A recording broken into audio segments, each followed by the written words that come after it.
It is completely free and we are as accessible as possible. We even have support services for people in other languages. We have support services for those people that cannot speak non-standard speaking due to cancer, if they have laryngectomies or what have you, vision issues, whatever the case may be. We really try to make it so that everybody can use the service for absolutely no cost.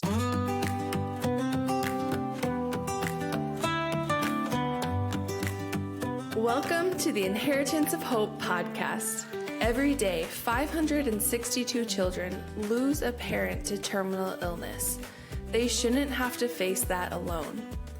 You can pretend to avoid the painful realities of illness, grief, and death, or you can deal with the real stuff in caring community. On the podcast, people in Inheritance of Hope's community share raw, personal stories of pain, trials, and the shadow of death, which are also stories of joy in terminal illness. Find more Inheritance of Hope community at inheritanceofhope.org. Hello, everyone, and welcome back to this week's episode of the Inheritance of Hope podcast, where we will share about another helpful resource that our Inheritance of Hope family should know about. This is a great resource, and all of the links and more information will be in the show notes for you to take some action steps. But we have someone from this organization here to tell us a little bit more about the work and mission that they are doing. So go ahead and introduce yourself and share just a little bit about your work. Well, thank you for having me. Appreciate. My name is Jackie, and I am the Director of Partnerships and Engagement at Imerman Angels. Perfect. And for someone who does not know a thing about Imerman Angels, what information do you like to share to someone who's learning about the mission for the first time? Thanks for asking. So our whole goal is to ensure that people are not going through a cancer journey on their own. And so what that looks like for us is making sure that we're providing one-on touches for someone who's experiencing cancer, whether they are a fighter, a survivor, a previvor, or caregiver, to someone who's already been there, done that. Give them comfort and understanding from someone who's been in their shoes. And we're doing this on a global level. We're in 123 countries. We are connecting over 146 cancer types, all the genetic mutations that put people at high risk for cancer, and for the caregivers that are going through this experience as well. So they can have someone that really gets what they're going through as a mentor. Yeah, that sounds so expansive. Like your reach is so far, and I love how you can connect people specifically to other people who understand the journey, have been through it themselves. And when you say partnership or this mentorship, what does that look like logistically? So someone could come to us and they may have just one or two questions. So they're like, oh gosh, I wish I could talk to someone who understood what I was going through. And they will hear of Imerman Angels and maybe through a social worker, navigator, or a friend, online, however, and they end up going to our website. That's usually the most obtune way that people get to us. And then they'll register. They will set up an appointment with one of our cancer support specialists. And there we have a conversation with them, find out what their experience is and what their needs are. And we know part of our secret sauce is recognizing that it's not a one size fits all in this experience, and making sure we personalize every single match. So it is a conversation. It is not an algorithm. This is real people hearing real stories and getting the real comfort that they need. So we'll hear this from the person going through this experience, and then we connect them to someone that has gone through this and what we call a mentor angel. And so how we do that is we send an introduction email or an introduction text usually, and they take it from there. And so someone that does have that one or two questions they can talk to someone either email, text, video call, sometimes in person. We never guarantee that. But, depending on the scenario, we really try to meet people where they are at. And so we'll get them connected and they can talk to this person one or two questions, or they can talk throughout their entire treatment or their loved one's treatment, or, they can extend that relationship beyond. Like one of my mentees I've been now friends with for over 13 years, and it is no longer a mentee mentor relationship, right? So the logistics of that are meant to fit per person, per experience, per relationship. And how do those people get matched up, and how intentional is that process? Super intentional. So most of my team have personal stories themselves. And so example is like when I started at Imerman Angels close to 14 years ago, I had already lost my grandmother, grandfather, uncle, aunt, and mom to cancer.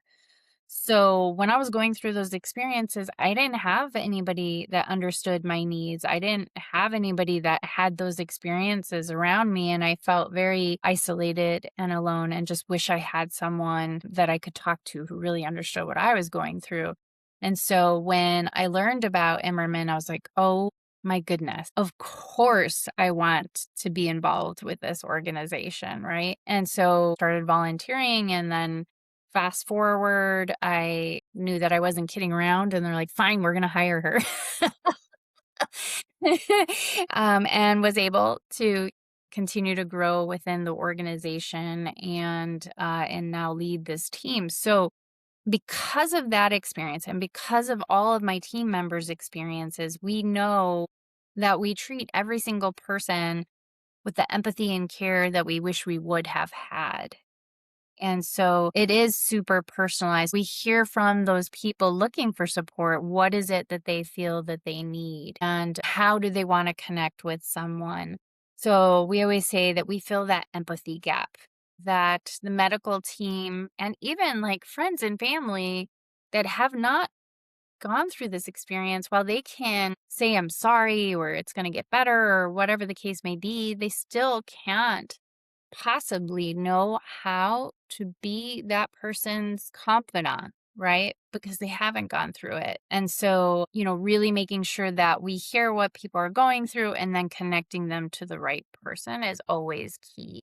That's so special. And is it based on type of cancer or stage? How much of a factor are those elements? Yes. So it can be. If that's what's important to the person, then we will prioritize that. However, another example of how intricate we get is we had a woman, she had breast cancer and she had sought support, then became a mentor, which we always love. But then she was progressing through her life, got married, and her partner were like, let's do some family planning. Like, what does this look like for us?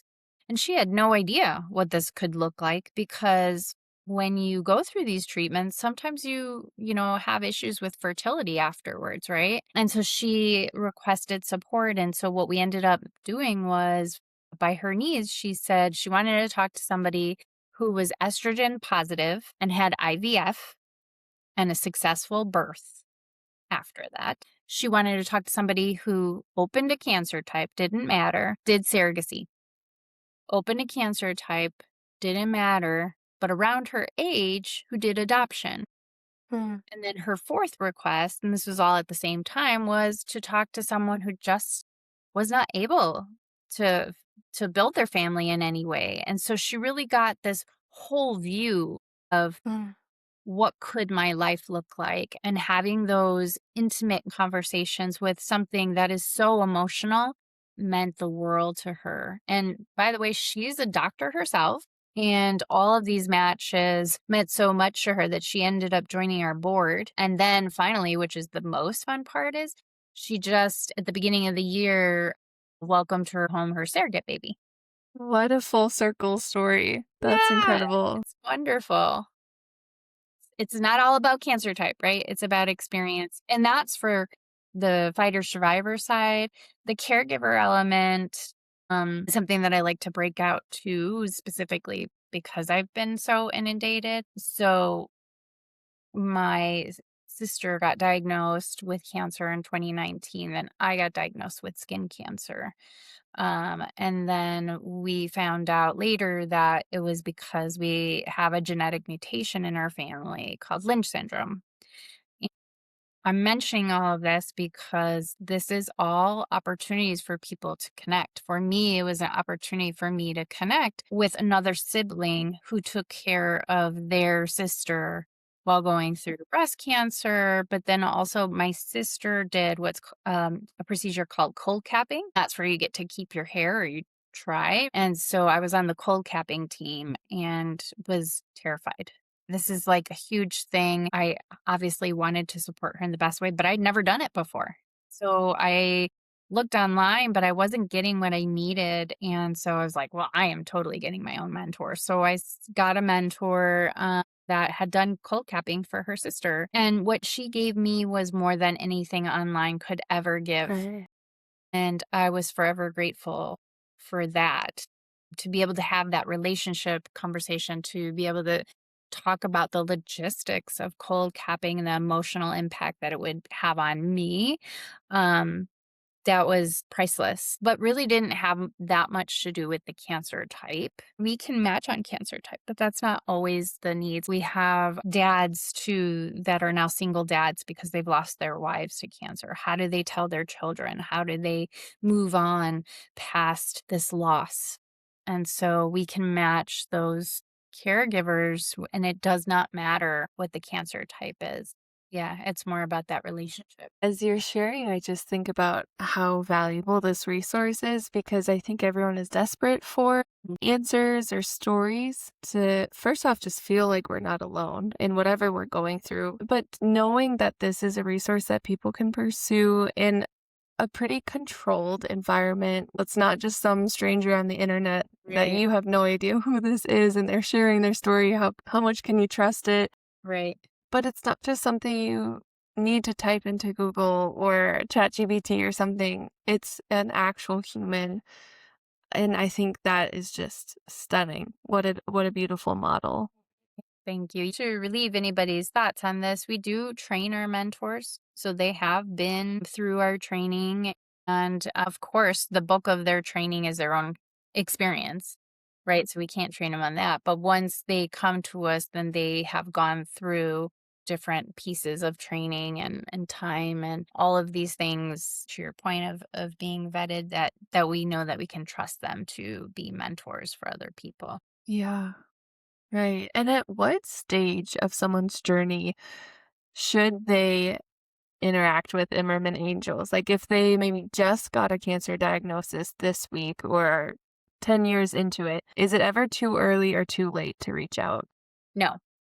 The answer is absolutely not. And to the point that I was making earlier, like, this woman, she was a support seeker. She did seek support. So she reached out early in her diagnosis, goes through the treatment, gets matched herself, and then turns around, comes back as a mentor, matches with people, then turns around again and requests support in her next time of need. And so this is also not the other than like when you feel up to doing this. We want to make sure that you feel comfortable getting connected with someone else and understanding the need of it. But we're here for the journey to help somebody go through that. Something else that's super interesting is people can become what's called a give get. While you feel you are supported in these things, you may have questions about these things, kind of thing.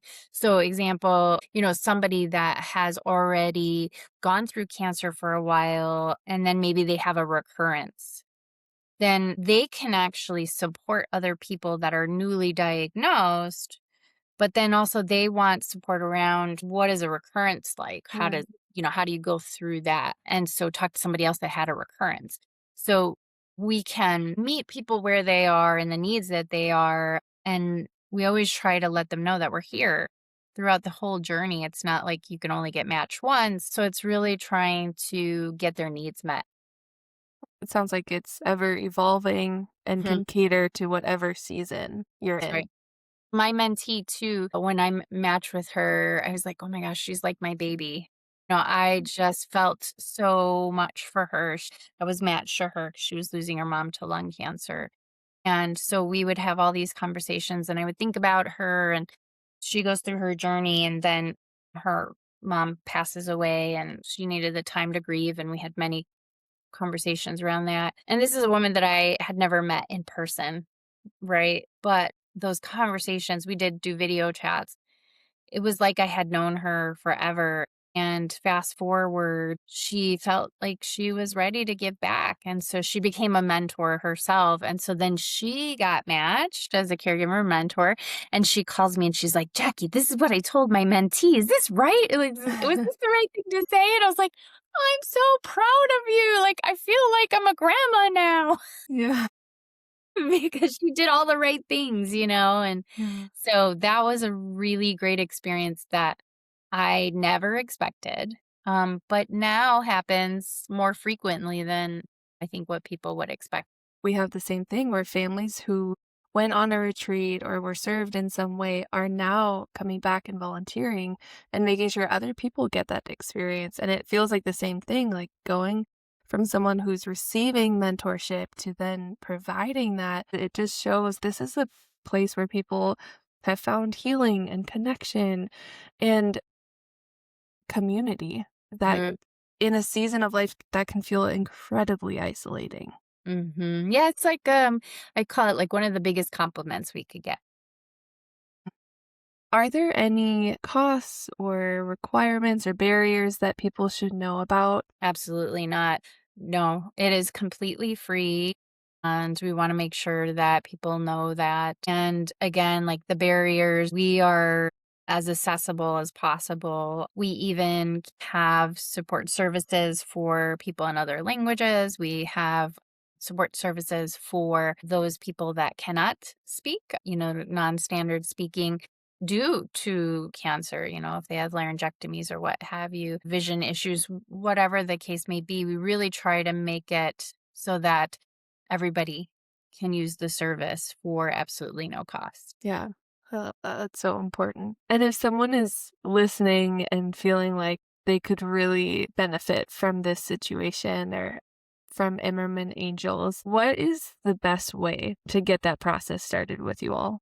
Yeah. So absolutely going to our website, getting that process started through registering. It'll take a few minutes to get a lot of the nitty-gritty details out and the spellings and that kind of stuff. Then they can schedule a meeting with us and then we will assess their needs at that point and get the ball rolling.